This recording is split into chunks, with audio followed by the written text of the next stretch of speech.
India में पहली बार lithium reserve की डिस्कवरी हुई है और इसी से रिलेटेड गवर्नमेंट ने 9 फरवरी को यह अनाउंसमेंट किया कि जम्मू एंड कश्मीर के रेसाई डिस्ट्रिक्ट में जियोलॉजिस्ट सर्वे ऑफ इंडिया के द्वारा एक्सप्लोरेशन करते वक्त लिथियम की खोज हुई है। और इसी से रिलेटेड विवेक भारद्वाज जो जम्मू एंड कश्मीर के माइंस सेक्रेटरी है, उन्होंने भी ये कहा कि इंडिया में हमने अब तक की सबसे बड़ी लिथियम रिजर्व की डिस्कवरी करी है। और जियोलॉजिस्ट का कहना ये है कि ये लिथियम रिजर्व लगभग 5.9 मिलियन टन के बराबर है। वेल फ्रेंड्स, हमारी कंट्री के लिए ये लिथियम की डिस्कवरी इतनी इंपॉर्टेंट क्यों है, इसको समझने के लिए हमें लिथियम के बारे में समझना होगा। अब देखो, लिथियम एक इसेंशियल नॉन फ्यूरियस मेटल है। अब मैंने यहाँ पर इसेंशियल वर्ड इसलिए यूज करा क्योंकि गवर्नमेंट का मानना यह है कि लिथियम ना सिर्फ एक नॉन फ्यूरियस मेटल है बल्कि वो आने वाले टाइम में एक फ्यूल की तरह काम करेगा। और यही वजह है कि आज के टाइम में लिथियम को व्हाइट गोल्ड भी कहा जाता है। अब देखो, जैसे कि हम सबको पता है कि हम 21st सेंचुरी में रह रहे हैं और ये सेंचुरी बेसिकली जानी जाती है टेक्नोलॉजी डेवलपमेंट और नए नए इन्वेंशंस के लिए। अब जैसे जैसे हम लोग डेवलप हो रहे हैं और नई नई टेक्नोलॉजी को इन्वेंट कर रहे हैं, वैसे वैसे लिथियम की डिमांड भी बढ़ते जा रही है। और आप इसको लिथियम कंजम्पशन के ग्लोबल डेटा से कंपेयर कर सकते हो। अब जैसा कि आप देख सकते हो कि लिथियम का कंजम्पशन 2017 से 2020 तक 1.5 गुना से भी बढ़ गया है। और ये हाल तब है जब कोविड की वजह से पूरी दुनिया में लॉकडाउन लग गया था।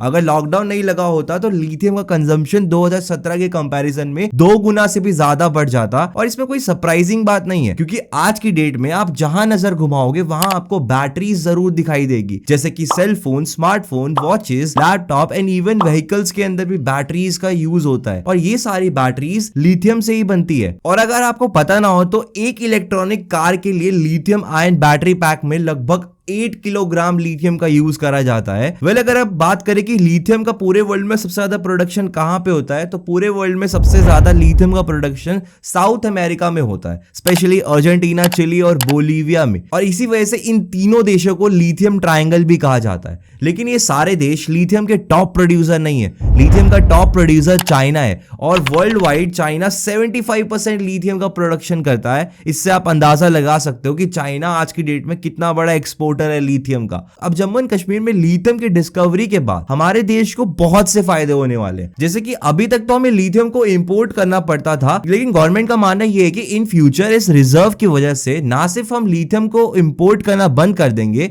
बल्कि आने वाले टाइम में हम एक्सपोर्ट भी करना चालू कर देंगे। और इसके अलावा हमारी गवर्नमेंट के व्हीकल एरिया में इलेक्ट्रिक व्हीकल्स की पार्टनरशिप 30% तक करने का एम है। लेकिन हम अगर करंट टाइम में देखें तो ये सिर्फ 1% है। और इसके पीछे का सबसे बड़ा रीजन यही है कि हमारे कंट्री में लिथियम नहीं है और इसी वजह से हमें बैटरीज को इंपोर्ट कराना पड़ता है। और इंपोर्टेशन की वजह से बैटरीज की कॉस्ट बहुत ज्यादा एक्सपेंसिव हो जाती है। अब क्योंकि बैटरी बहुत ज्यादा एक्सपेंसिव हो जाती है तो ऑटोमेटिकली इलेक्ट्रिक व्हीकल्स भी बहुत ज्यादा एक्सपेंसिव हो जाते हैं। लेकिन इस लिथियम रिजर्व के बाद हमें आने वाले टाइम में इलेक्ट्रिक व्हीकल्स के प्राइसेस में गिरावट दिखाई देगी और जो गवर्नमेंट का एम है इलेक्ट्रिक व्हीकल्स को प्रमोट करने का, वो भी पूरा हो जाएगा। और इसके अलावा कश्मीर के लोगों को इस लिथियम रिजर्व की डिस्कवरी से एम्प्लॉयमेंट भी मिलेगा। वेल फ्रेंड्स, आप इस लिथियम की डिस्कवरी से कितने खुश हो कमेंट सेक्शन में जरूर बताना। और आज की वीडियो अगर आपको थोड़ी सी भी इंफॉर्मेटिव लगी हो तो मेक श्योर करना आप चैनल पे नए हो तो चैनल को लाइक, शेयर, सब्सक्राइब जरूर कर देना। और मैं मिलता हूं आपको ऐसी अगली इंफॉर्मेटिव वीडियो में। तब तक के लिए अपना ध्यान रखिए।